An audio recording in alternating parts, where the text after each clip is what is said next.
Good morning, everyone. Today we are going to discuss about the combination of registers.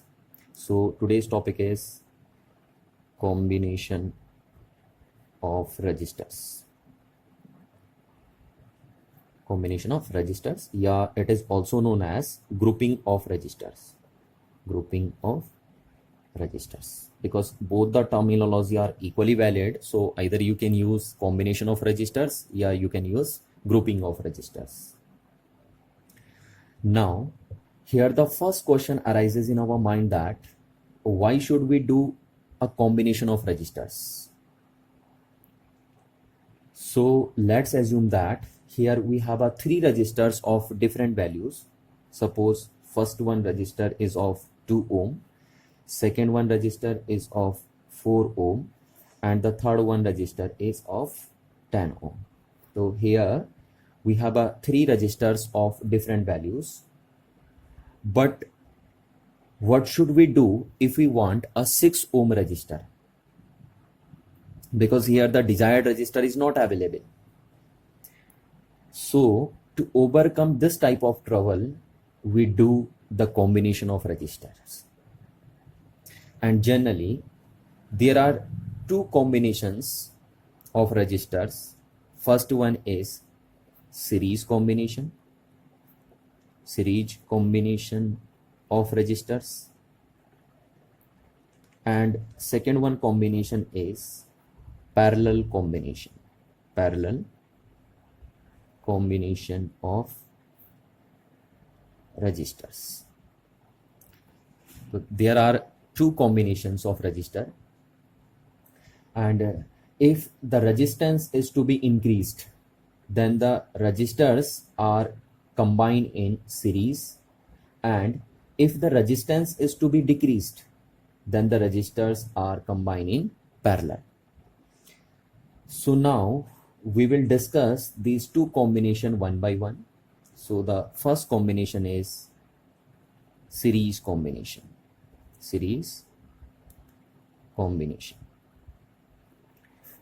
So let us discuss about the series combination. What is a series combination? Now suppose we have a three registers of different values whose resistance is R1 ohm, R2 ohm, and R3 ohm. These are three registers of different values. Now, if these three registers are connected between the points A and B like this,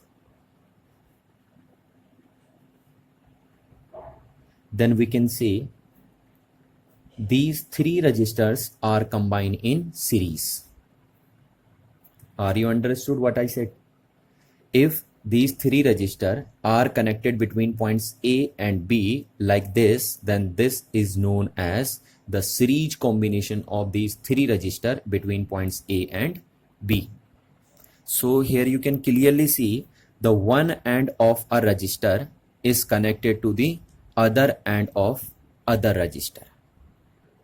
Now, if we connect a battery across the two ends A and B, then the amount of current passes through all these three resistors are equal. So we can say if the three resistors are combined in series, then the amount of current passes through in each resistor will be same. So this is called the series combination of resistors. So here we can write the definition of series combination of resistor, which is two or more resistors are said to be connected in series if they are connected one after the other, such that the same current flows through each register.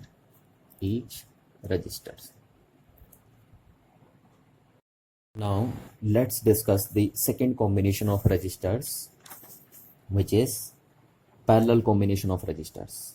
So second combination is parallel combination of registers.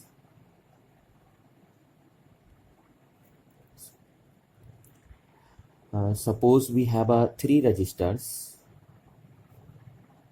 of different values, in which first register is of R1 ohm, second register is of R2 ohm, and the third one register is R3 ohm.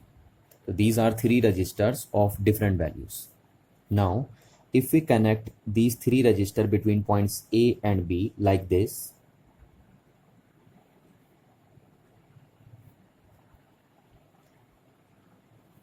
and the third one is, then this combination is known as parallel combination of these three registers. So here you can see, if one end of each register is connected at one common point and the other end of each register is connected at other common point, then this type of combination is said to be parallel combination. Now if we connect a battery, V-volt battery, between these 2 points A and B, then this V-volt battery create a V-volt potential difference across these 2 points. Now since this resistor is also connected between these 2 points, therefore the potential difference across the two ends of this resistor is also be a V-volt, and the potential difference across the two ends of this resistor is also be a V-volt, because this resistor is also be connected the same points, and the potential difference across the two ends of this resistor is also be V-volt, because this resistor is also be connected between point A and B. Now here you can clearly see, if the three resistor R1, R2 and R3 connected in parallel, then the potential difference across the each resistor will also be same. So this is called parallel combination of resistors. And if we write the definition of parallel combination of resistor, then we can say two or more resistors are said to be connected in parallel if one end of each resistor is connected at one common point,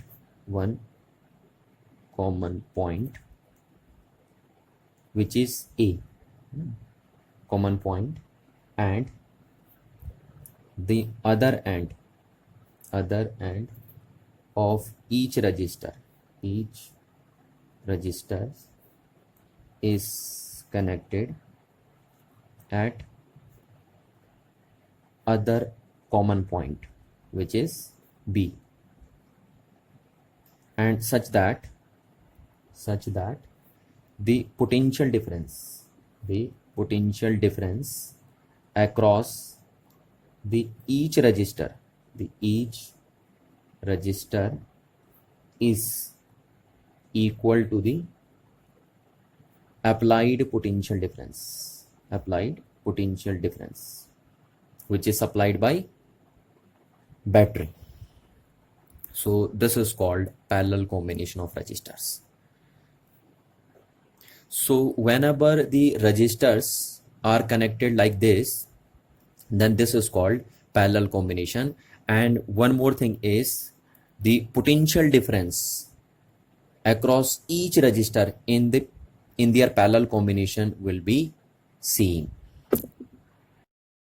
Now let's move towards the next topic, which is equivalent resistance of the series combination of resistors. So in this topic, here we have to given different resistors of different values, and if they are combined in series, then we have to calculate their equivalent resistance, which is also known as net resistance या total resistance.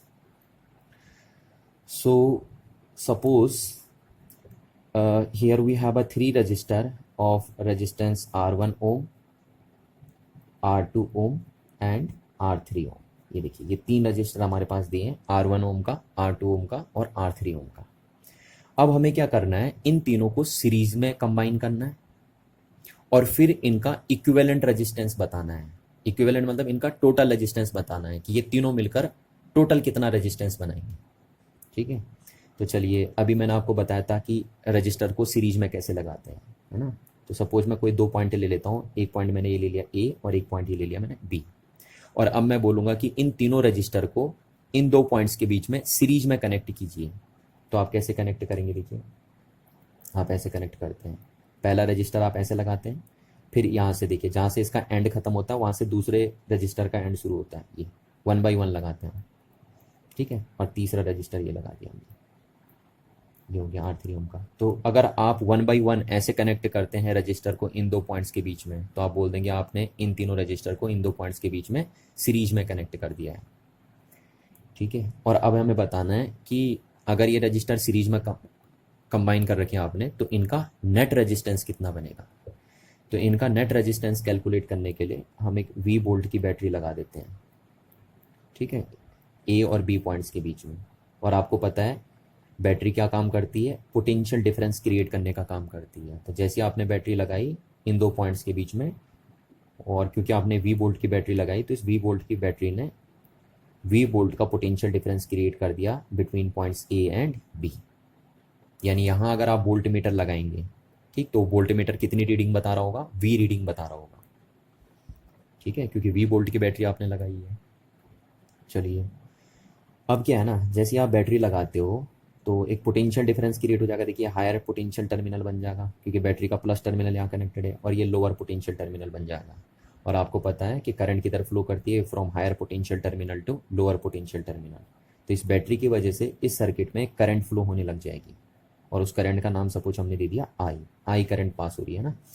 तो देखिए यहाँ से I current आ रही battery से, तो यहाँ से कितनी करंट जाएगी, इस रजिस्टर से आई, इस रजिस्टर से भी कितनी करंट पास होके जाएगी, आई, और इस रजिस्टर से भी कितनी करंट पास होके जाएगी, आई.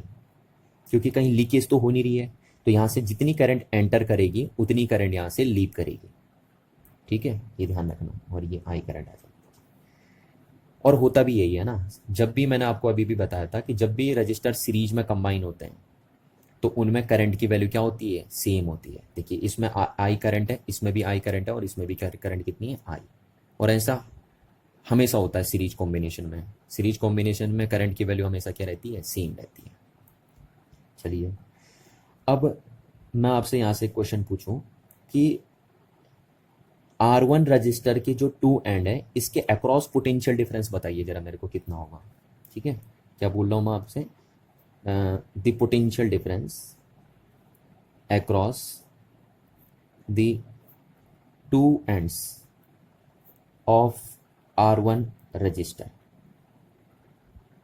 ठीक है, ये जो R1 रजिस्टर है इसके 2 एंड्स के अक्रॉस पोटेंशियल डिफरेंस बताइए कितना होगा.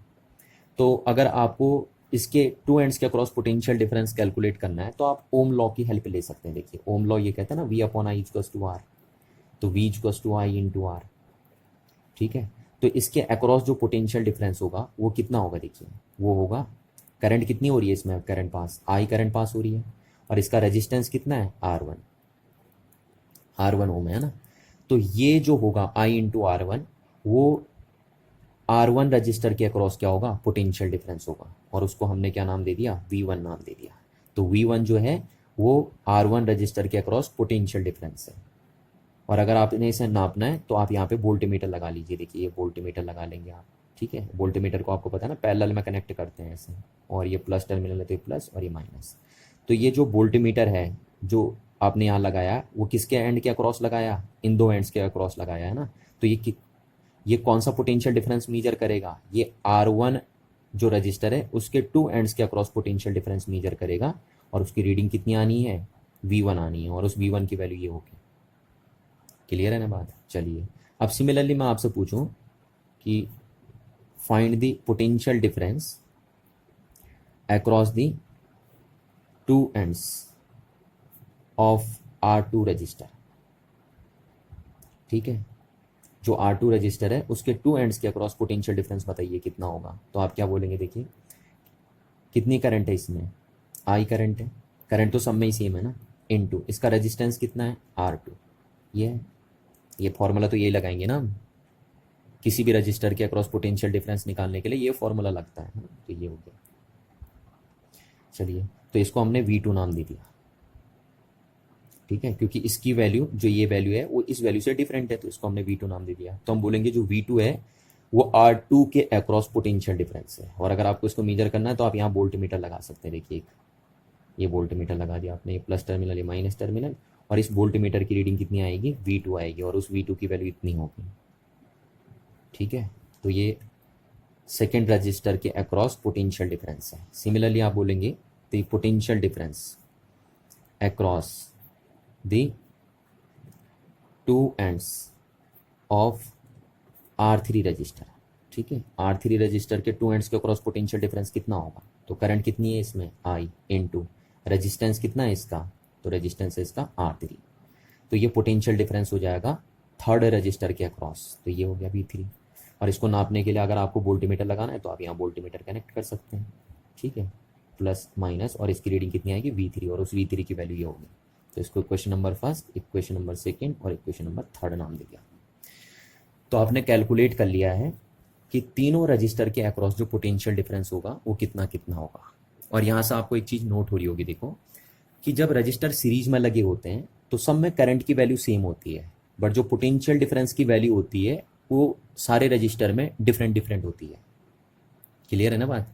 तो ये बात आपको हमेशा याद रखनी है कि जितने भी रजिस्टर सीरीज में होते हैं उन सब में करंट की वैल्यू सेम होती है, जबकि पोटेंशियल डिफरेंस की वैल्यू सबके पास क्या होती है, डिफरेंट डिफरेंट होती है। चलिए अच्छा, अब आप देख रहे हैं, देखिए कि क्या हुआ, आपने जो V पोटेंशियल डिफरेंस लगाया ना बैटरी से, वही पोटेंशियल डिफरेंस तो तीन हिस्सों में डिवाइड हो रहा है। कुछ पोटेंशियल डिफरेंस R1 के अक्रॉस जा रहा है, कुछ पोटेंशियल डिफरेंस R2 के अक्रॉस जा रहा है, और कुछ पोटेंशियल डिफरेंस R3 के अक्रॉस जा रहा है। तो आप बोल सकते हैं कि देयरफॉर जो आपने V लगाया वो तीन हिस्सों में डिवाइड हो रहा है, वो V1 plus V2 plus V3 है या नहीं। देखिए इसका इक्वेशन नंबर ए नाम दे दिया, ठीक है भैया। V जो आपने पोटेंशियल डिफरेंस लगाया ना वही तो तीन हिस्सों में डिवाइड हो रहा है, V1 V2 और V3 के फॉर्म में। तो अगर आप इन तीनों वोल्टेज को जोड़ देंगे, या पोटेंशियल डिफरेंस बोल दो या वोल्टेज बोल दो ना, इन तीनों पोटेंशियल डिफरेंस को अगर आप जोड़ देंगे तो टोटल पोटेंशियल डिफरेंस आ जाएगा आपके पास, क्योंकि यही पोटेंशियल डिफरेंस तीन जगह जाके डिवाइड हो रहा है।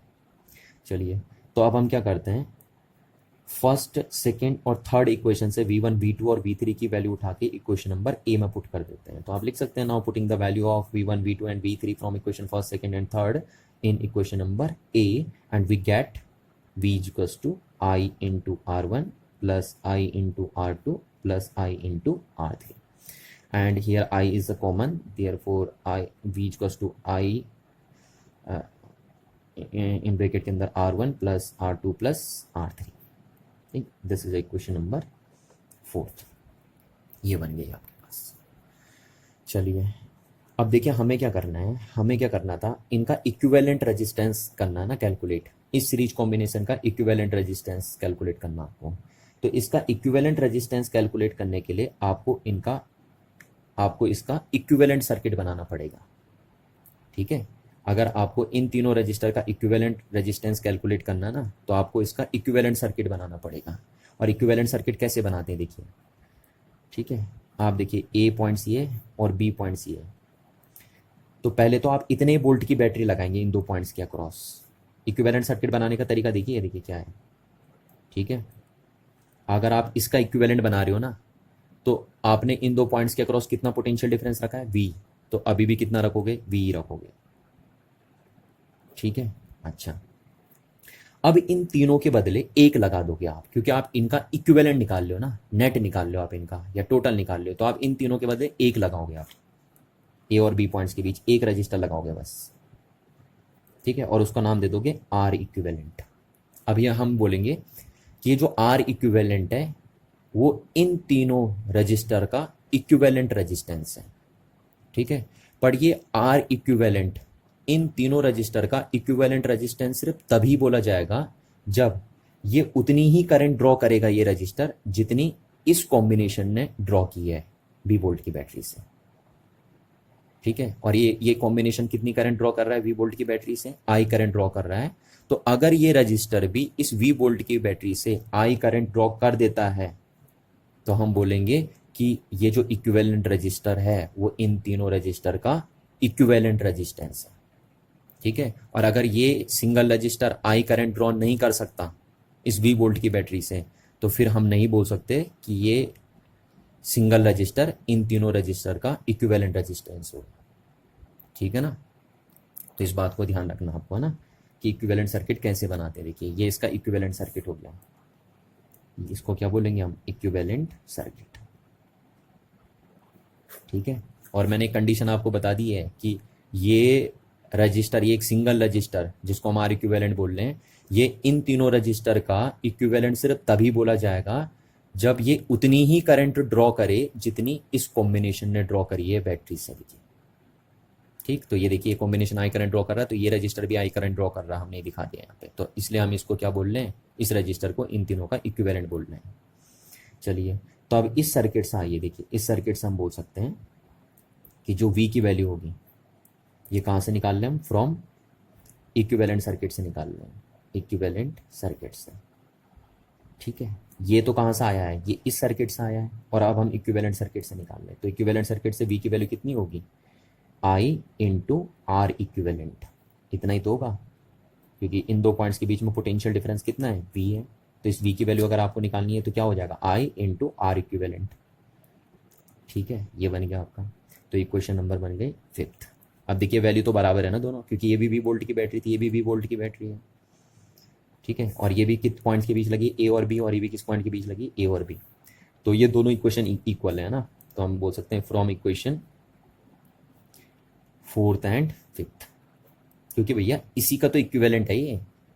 चलिए, तो from equation 4th and 5th, देखिए वी के सामने ये वैल्यू मैंने यहाँ पुट कर दिया ना, तो I into R equivalent equals to क्या हो जाएगा आपका, आई into R1 plus R2 plus R3। देखिए ये V की वैल्यू उठा के मैंने यहाँ पुट कर दी, और कर सकता हूँ मैं, क्योंकि इसी का इक्विवेलेंट सर्किट है ये, ठीक। तो यहाँ से I कैंसिल आउट हो गया, तो R इक्विवेलेंट कितना आ गया आपके पास, R1 plus R2 plus R3। देखिए कितनी मज़ेदार बात आ गई, आपका R इक्विवेलेंट निकल के आ गया, ठीक है। तो ये देखिए,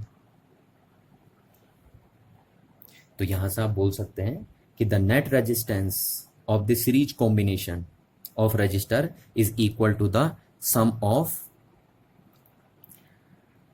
the resistance of the individual resistors। बोल सकते हैं ना आप, ये क्या बोल रहा हूं मैं, देखिए यहाँ पे आपको क्लियरली दिख रहा है कि therefore the net resistance या equivalent resistance of the series combination of resistors is equal to the sum of the resistance of the individual resistors,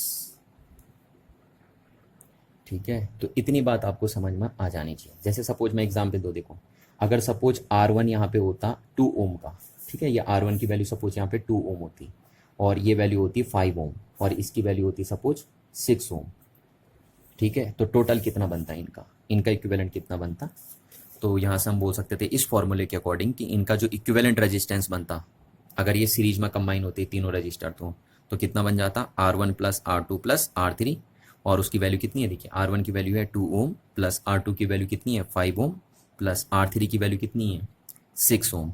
तो टोटल इक्विवेलेंट रेजिस्टेंस बन जाता 2 प्लस 5 7 और 6, तो 13 ओम बन जाता, ठीक है, ये देखिए, तो ये मैं कहाँ से बता रहा हूँ कि 13 ओम हो जाएगा इन तीनों रजिस्टर का नेट रेजिस्टेंस। अगर इन तीनों को आप सीरीज में कंबाइन करेंगे तो वो इस फॉर्मूले से हम बता रहे हैं।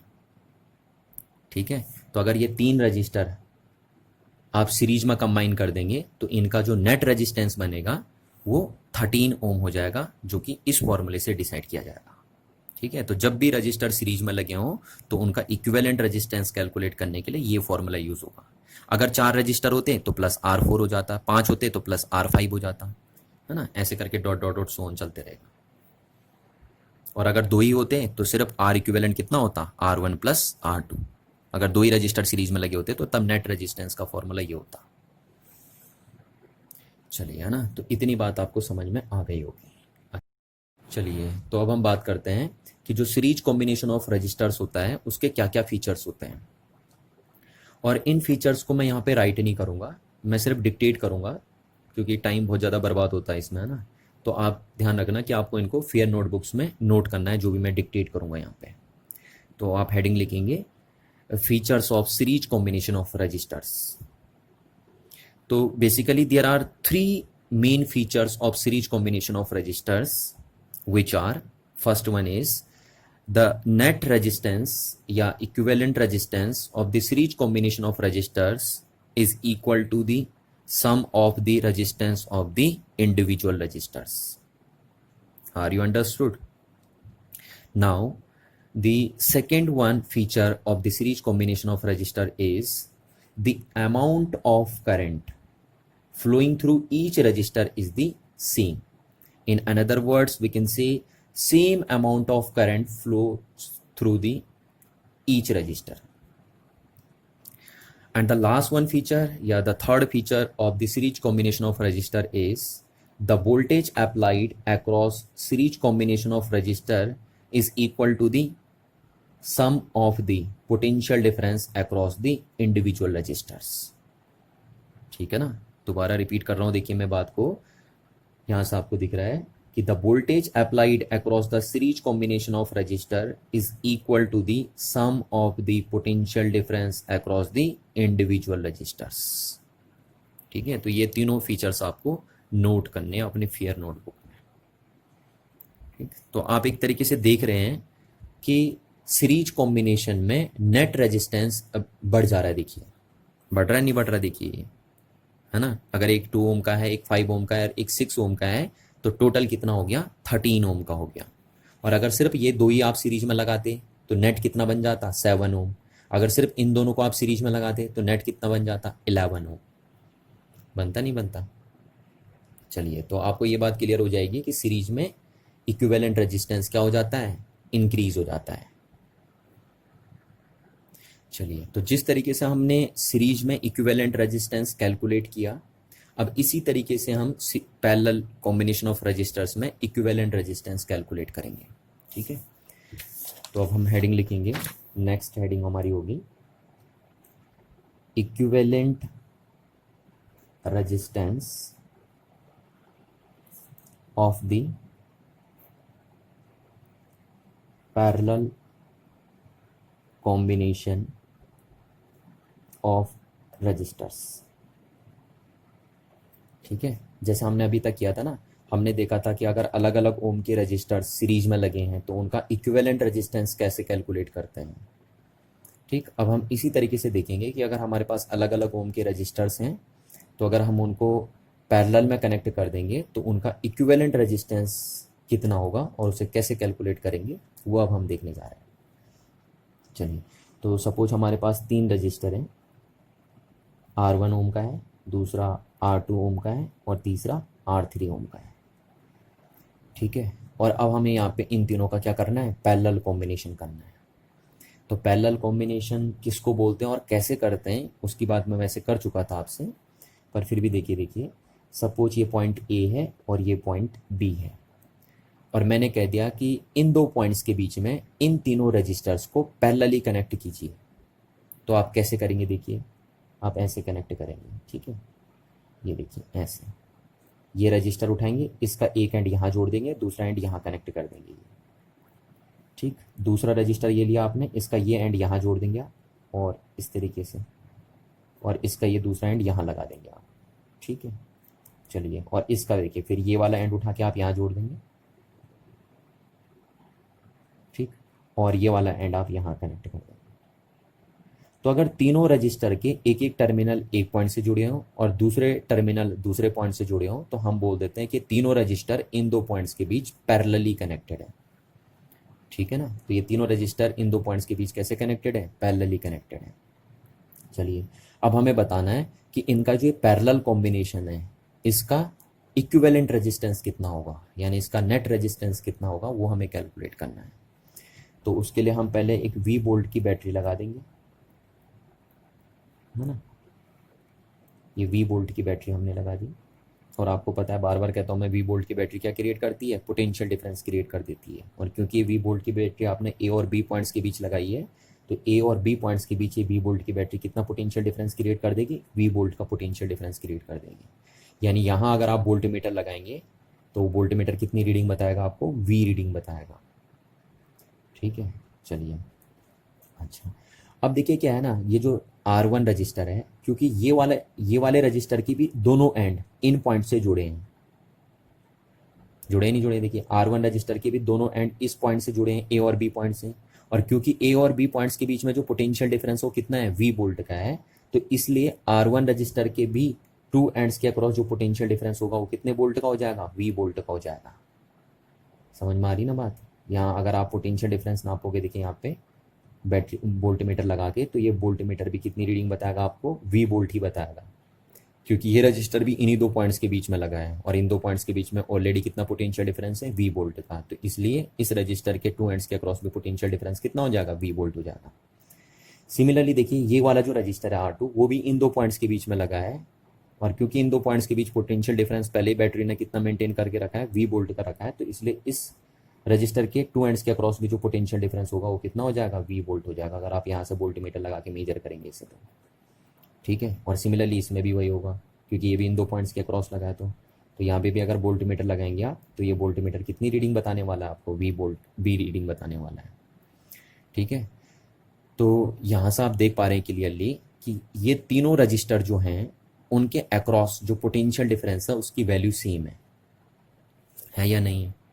और क्यों सेम है, क्योंकि तीनों रजिस्टर A और B पॉइंट्स के बीच में लगे हैं, और इन तीनों के अक्रॉस कितना पोटेंशियल डिफरेंस है, इन तीनों के अक्रॉस उतना ही पोटेंशियल डिफरेंस है जितना आपने बैटरी के थ्रू अप्लाई किया है A और B पॉइंट्स के बीच में।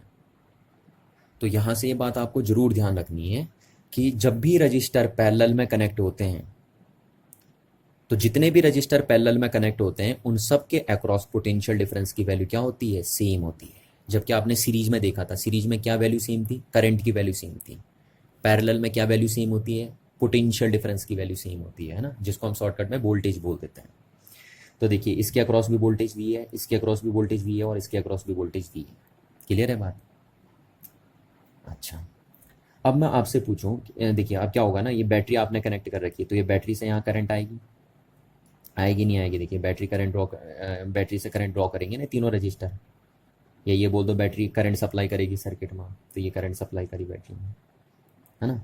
अब यहाँ से देखिए, यहाँ से करंट के हिस्से होंगे, देखिए यहाँ से करंट गई ना ये, तो ये पाइप बन गए, देखो 3 टाइप के ऐसे पाइप बन रहे हैं, देख रहे हो आप। अभी तक तो क्या था, जब सीरीज कॉम्बिनेशन था आपके पास, तो वहाँ पे तो ये था कि कोई रास्ता नहीं था, यहाँ से आप आ रहे थे तो यहीं से जाना था करंट को, ऐसे जाना था करंट को, तो इसलिए तीनों में सेम करंट जा रही थी। बट अब क्या होगा, देखिए यहाँ से करंट आई, अब यहाँ से 3 हिस्से हो सकते हैं करंट के, ठीक है। तो मैंने माना यहाँ जो करंट गई, पहले वाले रजिस्टर में जो करंट गई वो I1 गई, ये हम मान लेते हैं, ठीक है। इसमें I में से कितनी करंट यहाँ चली गई, I1 यहाँ चली गई। I1 इसलिए बोला क्योंकि पहला रजिस्टर है ना। अच्छा, और यहाँ करंट जो गई उसको हमने I2 मान लिया, ठीक है, सेकेंड वाले रजिस्टर में। और यहाँ जो गई करंट वो कितनी गई, I3 गई, ये मान लिया हमने। तो करंट आई यहाँ से, उसमें से I1 यहाँ चली गई, I2 यहाँ चली गई, I3 यहाँ चली गई। क्यों अलग अलग जा रही है, क्योंकि यहाँ से 3 हिस्से हो रहे हैं, देख रहे करंट के ना।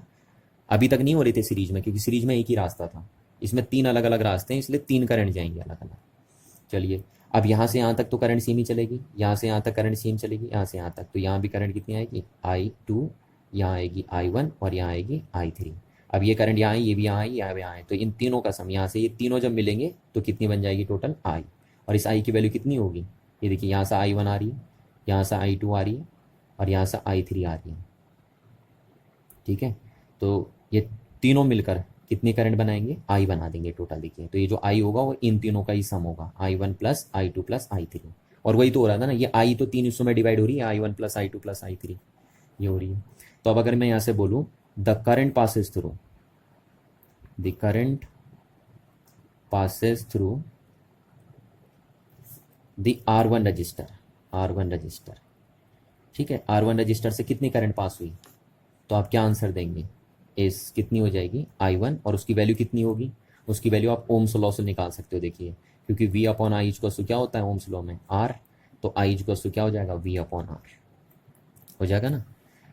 तो अब अगर आपको बताना है कि R1 रजिस्टर में कितनी करंट पास होके जा रही है, तो उसको हमने I1 मान लिया और उसकी वैल्यू कितनी हो जाएगी V, तो V और अपॉन रेजिस्टेंस कितना है इसका R1, तो ये R1 मान लिया, ठीक है ना, यही तो होगी। तो इतनी करंट पास होके जाएगी इसमें। चलिए अब सिमिलरली बताइए मेरे को कि सेकेंड रजिस्टर में कितनी करंट पास होके जाएगी। देयरफॉर यहाँ से आप बोल सकते हो therefore the current passes through the R2 register, R2 register, R2 register में कितनी करंट पास होके जाएगी इस, तो उसको हमने I2 मान लिया।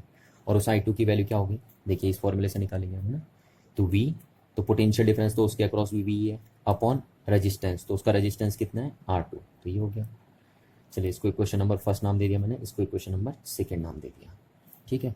सिमिलरली मेरे को बताइए therefore the current passes through the R3 register, तो कितनी हो जाएगी इस I3 हम उसे मान लेंगे और उसकी वैल्यू कितनी हो जाएगी V अपॉन R3 हो जाएगी नहीं हो जाएगी, ऐसी जैसे आपने ये निकाले है ना इस फॉर्मूले से, तो ये हो जाएगी। क्योंकि देखिए इसके अक्रॉस भी पोटेंशियल डिफरेंस कितना है V है और उसका रेजिस्टेंस कितना है R3, इसलिए कितनी करंट पास होके जाएगी उसमें V अपॉन R3, तो ये हो गई इक्वेशन नंबर थर्ड, ये बन गई आपकी।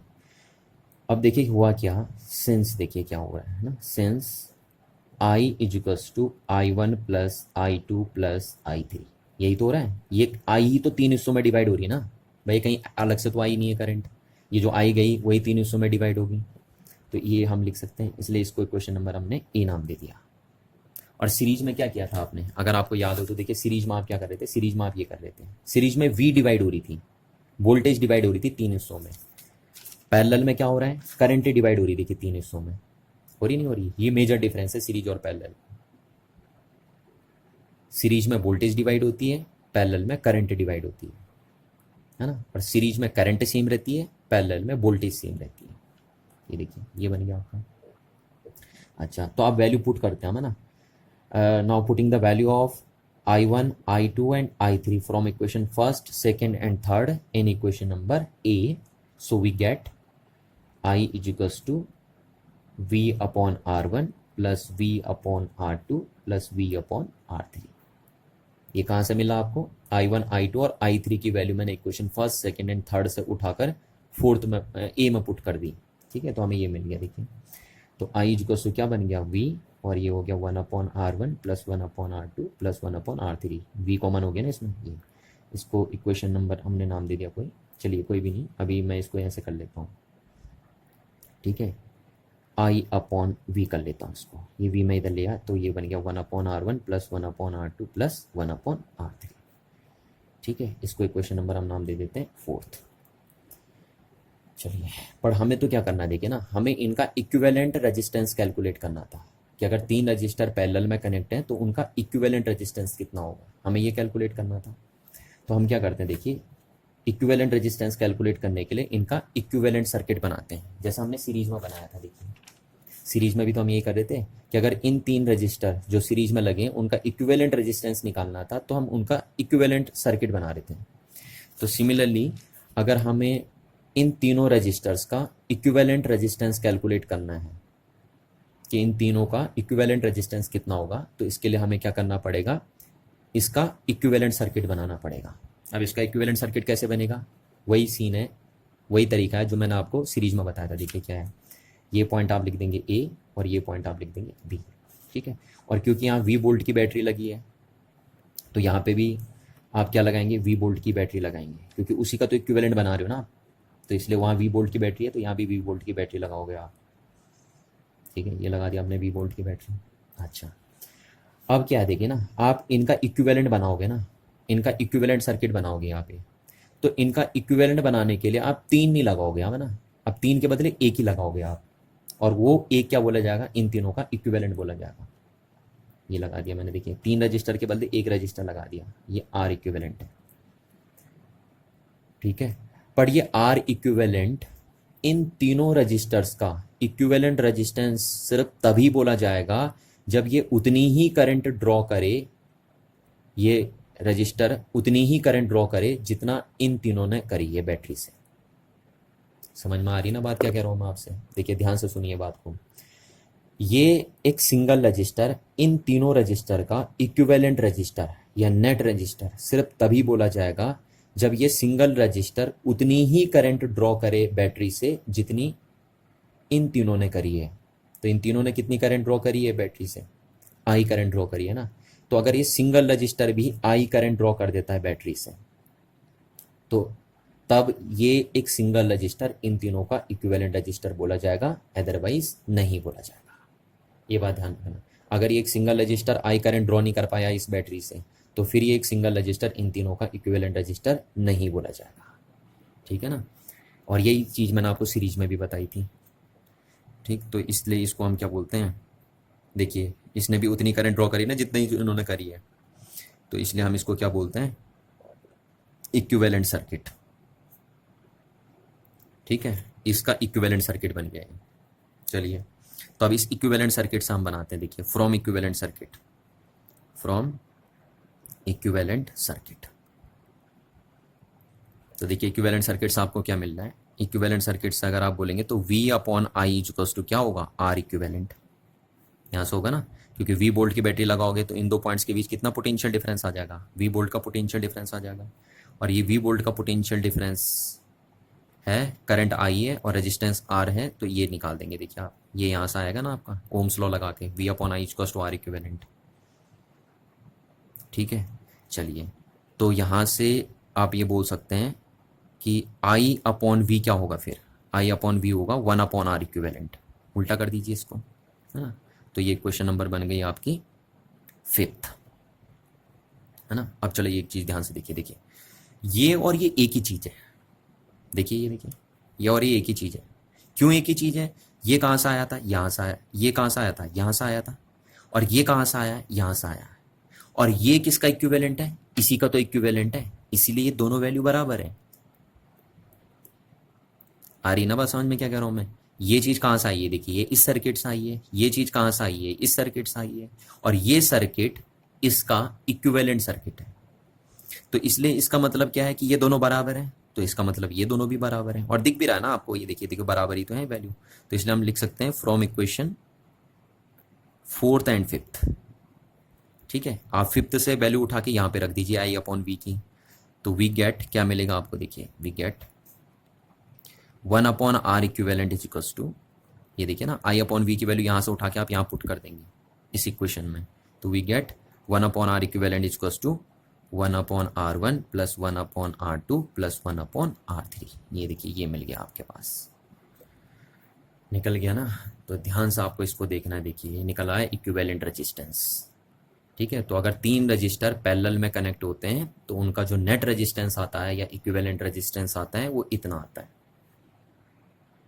ठीक है, और अगर 2 ही रजिस्टर होते तो तब इतना आता। देखिए अगर 2 ही रजिस्टर होते तो आर इक्विवेलेंट कितना आता, 1 upon R1 plus 1 upon R2, इतना ही आता।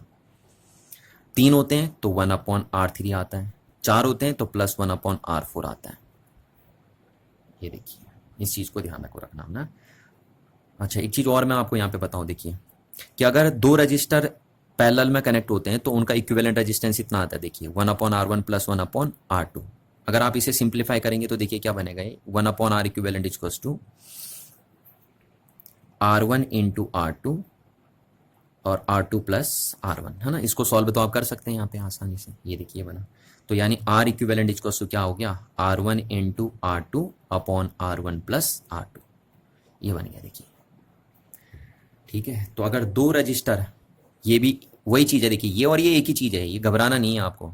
अगर 2 रजिस्टर पैरेलल में कनेक्ट होते हैं तो उनका इक्विवेलेंट रेजिस्टेंस आप ऐसे निकालते हैं या ऐसे निकालते हैं। ठीक है, अब मैं आपको प्रीफर करूंगा कि आप हमेशा जब भी दो रजिस्टर पैरेलल में कनेक्टेड हो तो उनका इक्विवेलेंट इस फॉर्मूले से निकालिए। देखिए, क्योंकि बच्चा क्या करता है ना, देखिए ये और ये एक ही चीज है, गलत कुछ भी नहीं है, पर बच्चा क्या करता है, जब मैं क्या करता हूँ कि सपोज R1 R2 की वैल्यू देता हूँ तो बच्चा यहाँ रखता है और फिर उसको रिवर्स करना भूल जाता है, और जो वैल्यू आती है उसी को आर इक्विवेलेंट बोल देता हूँ। क्लियर है ना बात? ये देखिए, ये जो आएगा यहाँ से रिजल्ट वो आर इक्विवेलेंट नहीं होगा, वो 1/r इक्विवेलेंट होता है, तो बच्चा रेसिप्रोकल करना भूल जाता है बाद में।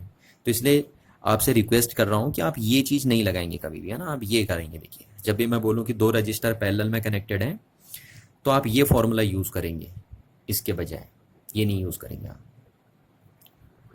चलिए, तो यहाँ से आपको देखिए एक चीज क्लियर हो रही है कि जो इक्विवेलेंट रेजिस्टेंस होता है पैरेलल कॉम्बिनेशन में वो ऐसे फाइंड किया जाता है।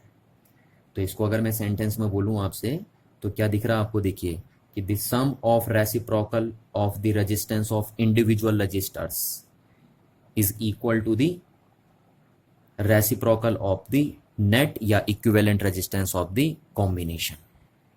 क्लियर है ना बात? जैसे देखिए यहाँ पे क्या होता, अगर सपोज हम R1 की वैल्यू लेते 2 ओम, R2 की वैल्यू लेते 6 ओम और R3 की वैल्यू लेते 3 ओम, ठीक है, तो इनको अगर हम ऐसे कनेक्ट करते पैरेलली तो नेट इक्विवेलेंट कितना आ जाता फिर इनका, है ना, इक्विवेलेंट रेजिस्टेंस कितना आ जाता है इनका। तो फिर हम ये फॉर्मूला लगाते R1 plus R2 plus R3, ऐसी तो लगाते हम। अगर तीनों रजिस्टर पैरेलल में कनेक्ट हो गए तो इनका इक्विवेलेंट फिर हम इस फॉर्मूले से निकालेंगे, ठीक है, और फिर कितना हो जाएगा इनका are equivalent equals to 1/R1 की वैल्यू कितनी 2 ओम प्लस 1/R2 की वैल्यू कितनी 6 ओम प्लस 1/R3 की वैल्यू कितनी 3 ओम। तो यहाँ से आप 1/R इक्विवेलेंट बता सकेंगे। कितना आ गया एलसीएम इनका? देखिए एलसीएम आ गया 6 ओम, तो ये हो गया आपका 3 ओम 3 प्लस 1 प्लस 2, तो 1/R इक्विवेलेंट इसको सो कितना हो जाएगा आपका 3 और 1 हो गया आपका 4 और 2 6 हुआ 6/6 ओम। तो 6 से 6 कैंसिल आउट हो गया, यानी आपका आया 1/1 ओम। तो यानी आर इक्विवेलेंट कितना आ गया आपका? आर इक्विवेलेंट आ गया 1 ओम।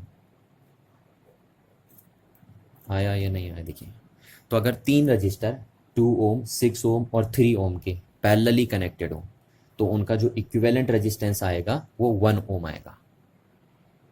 तो यहां से आपको एक बात नजर आ रही, देखिए, है ना, कि अगर ये तीन रजिस्टर पैरेलली कनेक्टेड है तो इनका इक्विवेलेंट रेजिस्टेंस 1 ओम आ गया।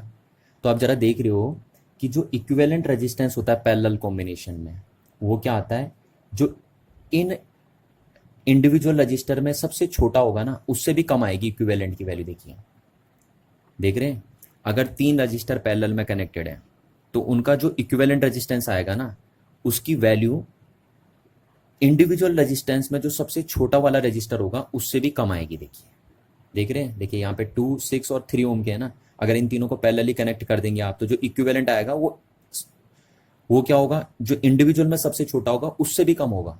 तो देखिए इंडिविजुअल जो है वो कौन है 2 ओम का, तो उससे भी कम आ रहा है देखिए जो नेट रेजिस्टेंस है।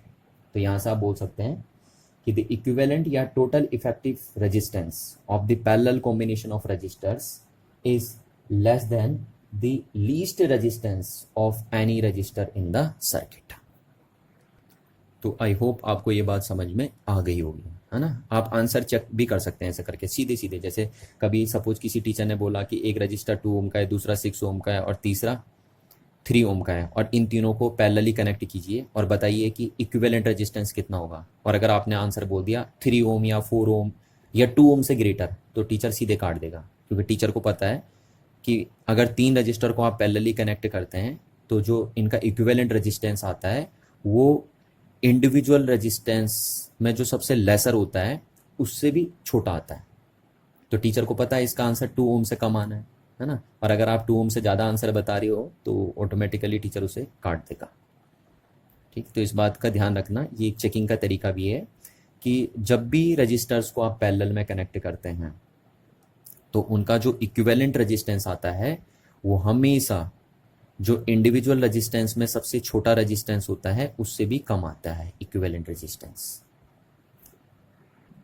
चलिए, तो अब यहाँ पे जैसे मैंने आपको सीरीज कॉम्बिनेशन ऑफ रजिस्टर्स के फीचर बताए थे ऐसे ही हम यहाँ पे features of parallel combination of resistors को भी बता देते हैं। तो सिर्फ मैं इनको डिक्टेट करूंगा, ध्यान रखना, आपको इनको अपनी फेयर कॉपी में नोट करना है, ठीक है, क्योंकि सारे फीचर्स की बात मैं कर चुका हूँ ऑलरेडी, बस सिर्फ उनको एक सिस्टमेटिक तरीके से लिखना रह गया, ठीक है। तो आप देखेंगे, आप लिखेंगे, हेडिंग लिखेंगे features of parallel combination of registers. तो basically there are 3 features of parallel combination of register. First one is the sum of the reciprocal of the resistance of individual registers is equal to the reciprocal of the net या equivalent resistance of the combination। यहां से दिख रहा है आपको ये चीज, ठीक है। तो ये फर्स्ट फीचर हो गया। चलिए सेकेंड फीचर की अगर हम बात करें तो सेकेंड फीचर क्या है आपका, देखिए यहां से आप देखिए इस फॉर्मूले से आपको दिख रहा है the different amount of current flows through the different registers. Whenever the 3 registers are connected in parallel, then the amount of current in each register will be different. And the third one feature is the potential difference across each registers is equal, and which is equal to the voltage applied across the parallel combination of the registers. यहाँ पे दिख रहा है, देखिए आपको जो मैंने बात बताई थी आपको, है ना, कि the potential difference across each resistor is equal to the voltage applied across the parallel combination of the resistors. तो आई होप आपको इतनी बातें क्लियर हो गई होंगी। तो इतनी चीज़ें करेंगे और इस चीज़ को आप ध्यान से देखेंगे, है ना, क्योंकि आपके बोर्ड के पॉइंट ऑफ व्यू से बहुत ही इंपॉर्टेंट टॉपिक है, ठीक है। थैंक यू, बाकी बातें हम नेक्स्ट क्लास करेंगे। चलिए।